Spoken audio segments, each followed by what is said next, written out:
ভারত পাকিস্তান দ্বন্দ্বে সংকটে পড়তে যাচ্ছে বাংলাদেশের ক্রিকেট। পাকিস্তান বাংলাদেশ দুই দেশের সাথে সব ধরনের ক্রিকেটীয় সম্পর্কের ইতি টানার পরিকল্পনা করছে বিসিসিআই।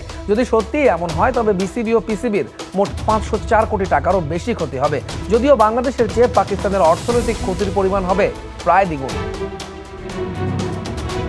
পেহেলগাম হত্যাকাণ্ডের প্রভাব পড়েছে ভারত পাকিস্তান দুদেশের রাজনীতি, অর্থনীতি, এমনকি সাংস্কৃতিক অঙ্গনেও। দুদেশের দ্বিপাক্ষিক সম্পর্কের তিক্ততা পৌঁছে গেছে চরমে।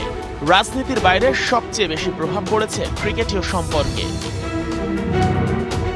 ভারত এখন চেষ্টা করছে পাকিস্তানকে সব ধরনের ক্রিকেট থেকে বয়কট করতে। শুধু দ্বিপাক্ষিক সিরিজ বা এসিসির টুর্নামেন্টই নয়, গ্লোবাল ইভেন্টগুলোতেও যাতে পাকিস্তান খেলতে না পারে, নিজেদের প্রভাব খাটিয়ে তারই বন্দোবস্ত করার চেষ্টা করছে বিসিসিআই। ভারতের মূল স্ট্যান্ড, পাকিস্তান খেললে এমন কোনো টুর্নামেন্টে অংশ নেবে না কোহলিরা।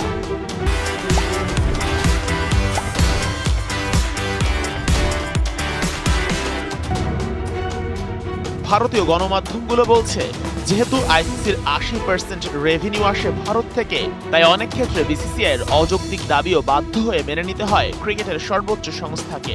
এই প্রভাব দেখিয়ে পাকিস্তানকে পুরোপুরি ক্রিকেট থেকে সরিয়ে দিতে চাচ্ছে ইন্ডিয়া। শুধুমাত্র পাকিস্তানই নয়, সাম্প্রতিক রাজনৈতিক টানাপোড়েনের কারণে পাকিস্তানের সাথে বাংলাদেশকেও বয়কট করার পরিকল্পনা করছে ভারতীয় ক্রিকেট বোর্ড। ভারত বাংলাদেশের সীমান্ত দ্বন্দ্বের কারণে বেশি ক্ষুব্ধ ইন্ডিয়া। বিশেষ করে বাংলাদেশের অন্তর্বর্তী সরকারের সাথে ভারতের বৈরী সম্পর্কের প্রভাব পড়েছে ক্রিকেটেও।